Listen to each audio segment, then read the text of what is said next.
The café sat quietly at the corner of a weary street, catching the soft morning light the way a kind memory catches the heart, gently, without force. Its windows held the fingerprints of regulars. Its tables bore the marks of stories told in silence, and its air carried the faint, comforting scent of roasted beans and warm pastries. People often came here, not just for coffee, but for a brief pause in a world that demanded so much and returned so little. And at the heart of this small refuge worked a woman who had long ago learned that the smallest gestures could change the trajectory of someone's day, or even someone's life. She moved with a quiet rhythm, placing cups where tired hands could easily reach them, offering small nods to customers who seemed to weighed down to speak. For kindness was not loud. It lived in the creases of her apron, in the way she remembered who preferred extra sugar or who avoided it out of habit rather than taste. She had no grand ambitions to change the world, but she believed fiercely in softening it one cup at a time. On a Thursday morning that felt unusually heavy, for reasons she could not name, the bell over the door chimed in a muted, spent way. A man stepped inside, carrying an exhaustion that clung to him more tightly than his thin jacket. The light outside seemed to slide off him instead of settling on his shoulders. He moved without urgency, as though each step required negotiation. His eyes, shadowed and distant, drifted across the room before he chose a seat near the wall, away from the windows and their unforgiving honesty. He ordered something simple, the barista thought. It was the kind of order people gave when they were not thinking about taste, but about getting through the next hour. When she handed him the cup, his fingers brushed the warm surface, as though testing whether the world could still offer comfort. She noticed the way his shoulders curled inward, a posture she had seen before on people who were trying too hard to remain invisible. Throughout the day, she found her attention pulled toward him the way a compass needle is drawn to north. He sat in silence, his gaze fixed on the table, on the floor, on nothing. His drink remained mostly untouched. There was a heaviness around him that seemed to deepen the room, a quiet despair that made her heart tighten. She recognized it not from personal experience, but from the echoes it left in people's eyes. It was the kind of weight that could isolate a person even in a room full of small comforts.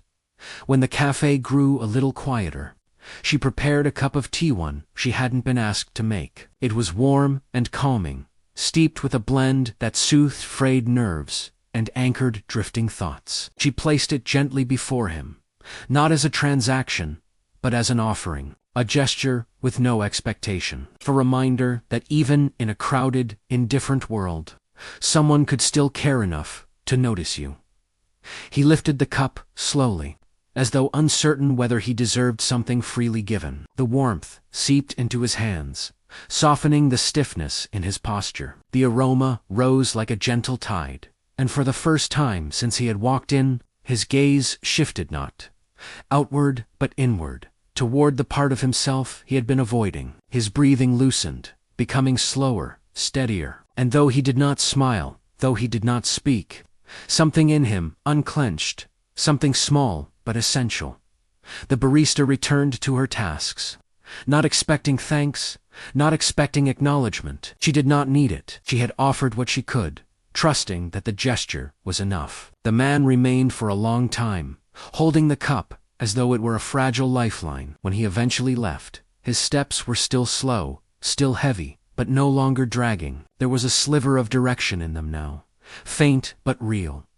Days passed without his return. The barista found herself lingering near the table where he had sat, wondering whether the tea had reached him in any real way. She worried, in the quiet moments, wondered if he was safe, if he had found help, if her gesture had been too small to matter. Yet she kept returning to the belief that kindness was never wasted. Even the softest acts could ripple into unexpected depths.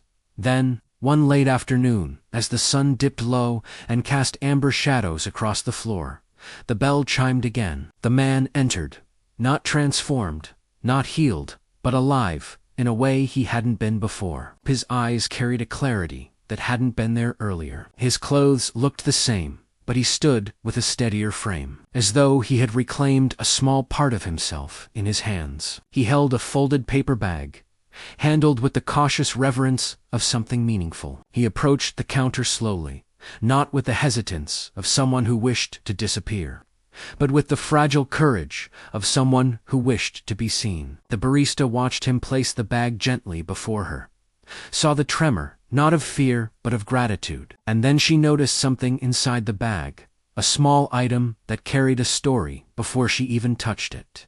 It was a symbol, a gesture, a quiet revelation of how far a single act of warmth could reach, and how deeply it could alter the course of a life that had been moving toward its own ending.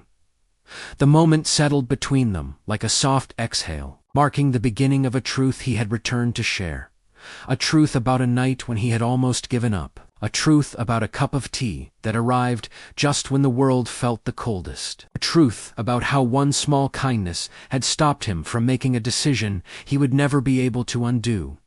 The story behind that truth, how the tea had saved him, unfurled gently from his presence alone, even before the words could be spoken, and it was only the beginning of what he had come back to reveal.